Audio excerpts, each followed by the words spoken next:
This is the MG ZS Pro. It's the second generation of MG's subcompact crossover. You can still get the original ZS if you want something cheaper, but this is the new version of it. So we're going to check it out, see if you should buy it, and what are the improvements over the old ZS. So let's talk about the styling of the ZS Pro. Now, it's just as well we've parked next to the HS because they've incorporated a lot of elements from that into this. So, for example, you have with the HS, you have the strong bonnet lines and the smiley face grille. The modern MGs have the smiley face grille. They look quite happy. And the same treatment has gone to the ZS, as you can see. You have the chrome highlights on the grille, just like on the HS. You have the same upper grille treatment. So you have a slim upper grille with a slightly bigger lower grille, but it's not actually too big, like on a Toyota or something. It's a nice front end design. It looks poised and characterful.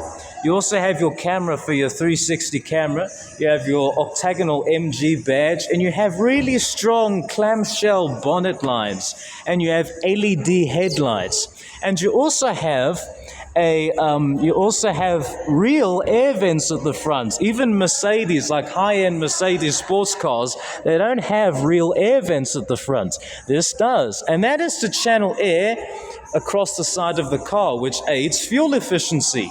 You also have a nice diffuser, and it's just a really nice looking car from the front. I like it. Going to the side, you have 18-inch alloy wheels. You have you have a skid plate on the side. You also have this bold line that kinks upwards and carries onto the side of the car, and that sort of shrinks the look of the car. So it makes it look taller, despite the bigger windows in the previous generation. You also have a really nice shoulder line, and you have two lines that there's one that goes here and one that goes there. And it makes it strong, almost like a rock. You also have your 360 camera. There's cameras everywhere at the front, side, and back of the car. It's a really nice looking car. It's an emotional design because cars these days look like white goods, whereas this, despite it being white, is an emotional design. You have chrome touches, you have roof rails. It's an emotional car. It makes you want to go to it.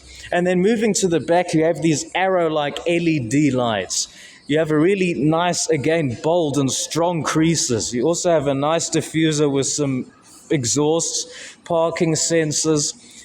And it's just a really nice, bold, butch-looking SUV. I love this line here. It's very bold and clean. It's not a timid-looking car, because some of these SUVs, like, say, the Corolla Cross, they look timid, whereas this is a butch, bold design. It gets people talking.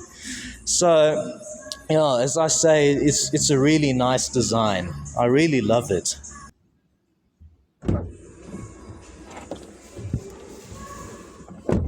So what's the inside of the ZS Pro like? Well, as you see, I've put it in my driving position. I'm 6'2", and I've got lots of headroom, and space for my legs is pretty good. You also have these really nice leather seats. It's a really nice premium atmosphere. And let's not forget that all MGs are thoroughly designed and engineered in the UK. The design is done in Marylebone in London, and the engineering is done in Longbridge, Birmingham. They build them in China, but all of the design and engineering, all of the major parts of the car have been done in England. And you can tell because it's a really premium atmosphere. Like, for example, this is my eye line. This is where I can see. And I can see perfectly over the bonnet, because with some cars, the seat isn't high enough and I can't see the corners of the car. Whereas this, you can see like that, the bonnet curves upwards. So I can perfectly see the corners of the car. I can drive this. It's not like with a Hyundai Creta where you have a flat bonnet and you can't really see the corners of the car. This is much better. You also have a decent sized glove box that's damped.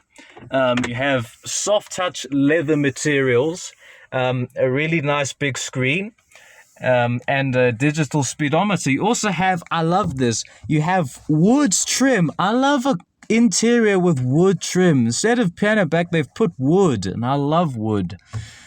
Also have your locking controls, and unlike other reviews where I can't really show you much about the car, this time I can, because I've got the key. Let's talk about the key. It's a nice looking key. It's very upmarket. So with that in mind, let's put that there and push the start button. Look how cool the graphic is. It's like when you put ACC 200 in water and it fizzes. There you go. So with that on, let's talk about the screen. So you have your, it's quite fast to respond, as you can see. Look at that. It's almost like a smartphone. And you've got your 360 camera. Let me just put the vehicle on. There you go.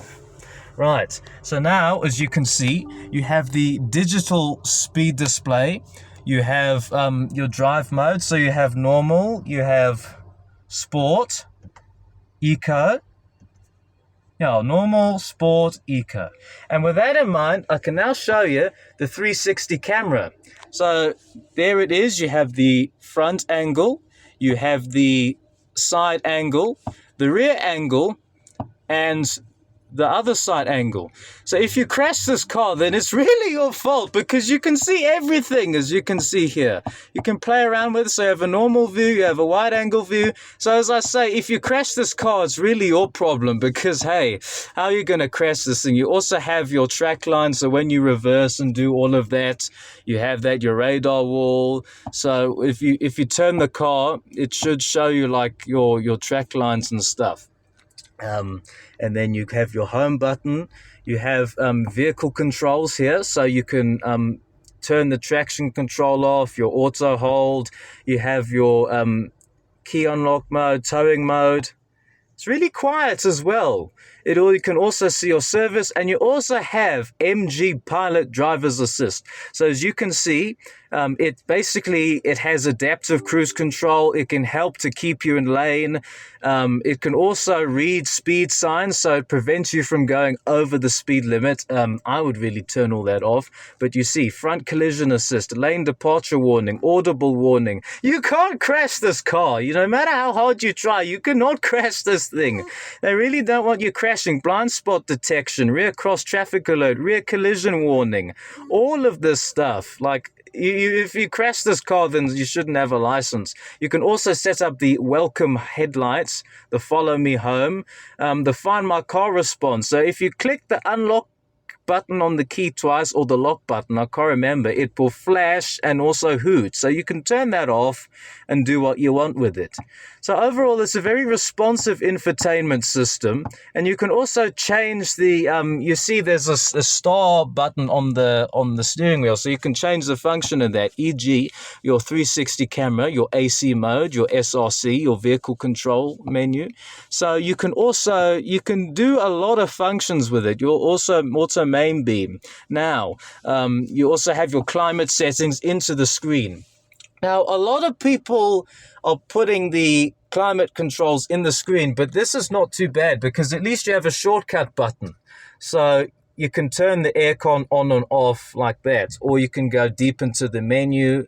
So and at least there's not too much control. So it's not too overwhelming like on a Peugeot where there's no shortcut buttons. You also have heated seats, which I should feel in a moment. Oh yeah, I can feel that. And then you have, as I say, you have automatic climate.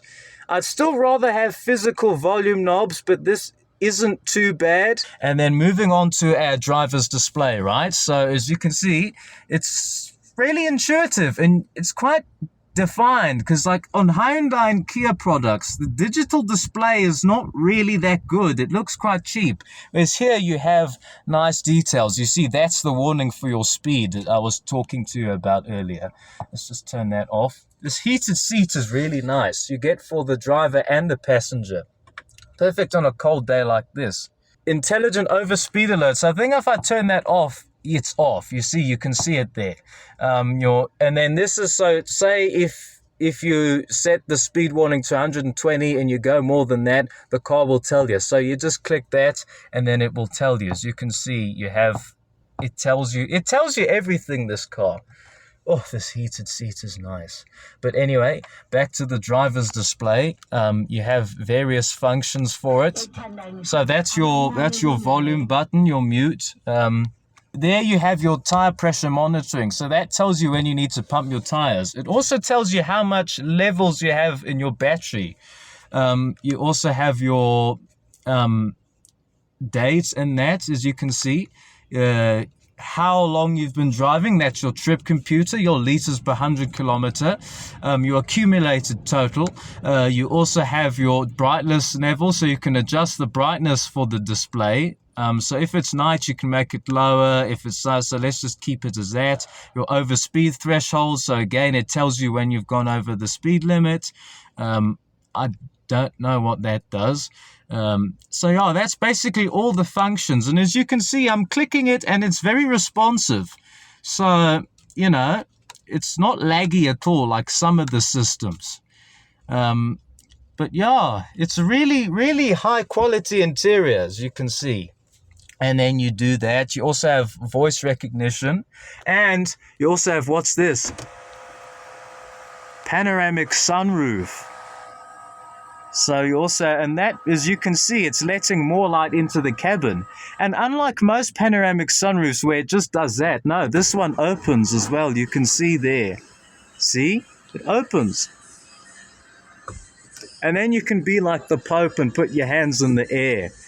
And that really, on a hot day, that's going to be nice, isn't it?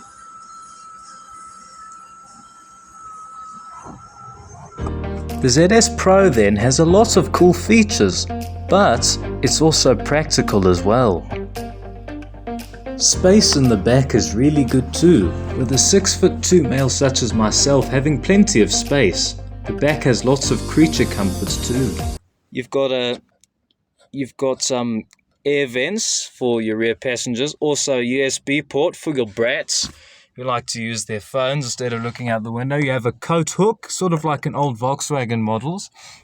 The same satin aluminium trim and oak wood. Well, wood, I don't know if it's oak. You also have door bins. You don't seem to have an armrest, which is a bit of a gripe for me because I like having an armrest at the back. But the space is still good. Knee room's good, you know. And you've got map pockets as well. And, you know, overall, it's just a really nice place to be in, a really nice family car. The British designers have really put a lot of effort into making this a nice family car. Another aspect about a family car is the boot space. So let's see what the boot is like. Well, as you can see, you've got lots of space. I'll put the official figures up here because I can't remember them off by head. But you've got nice LED lighting. Even the boot feels quality. They haven't skimped on quality. British cars have never really skimped on quality. They've always been nice inside the car. You also have a false floor, like you did in the old ZS. So you can still, it's hard to do it with one hand, but there you go. So you can maximize the space by making the floor lower. You also have cargonettes, or you can make the space flat for when you fold down the seat. So like there, now you have a flat load space. So you've got a little spare wheel. It's a bit of a biscuit, and it's not the same as the other car, but some cars, like my friend's mother who has an Aura, she doesn't have a spare wheel. So to have a spare wheel in the first place, whether it's the right size or not, is good. And let's fold down the seats and see how much space you get there.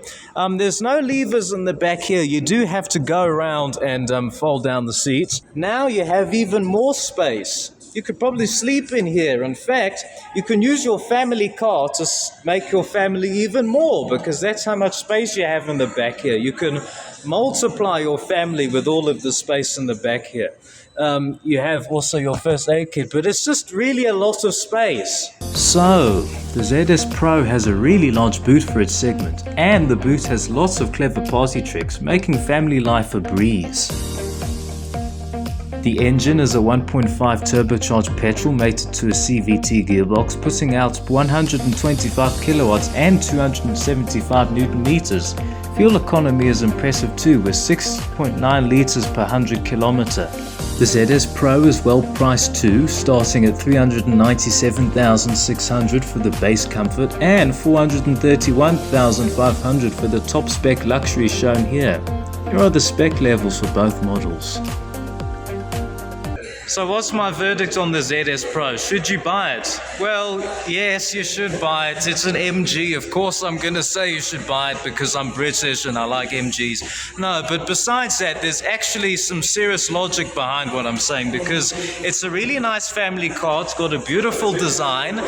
It's packed full of features and has lots of space for your family. Enough space, in fact, to make your family even bigger. And that combined with the decent fuel economy, the good price, and the 1.5 liter turbocharged engine that's the most power in its class, it really is, once again, the best car in its segment. I thought the ZS was good, but the ZS Pro really is a step up. MG is making better cars for less money, and the ZS Pro shows that they're not stopping anytime soon. With its 7-year 200,000 kilometer warranty, great space, bold design, lots of gadgets and a premium interior, MG have once again ruled the class roost. And let's not forget the pedigree of that 100-year-old octagonal badge.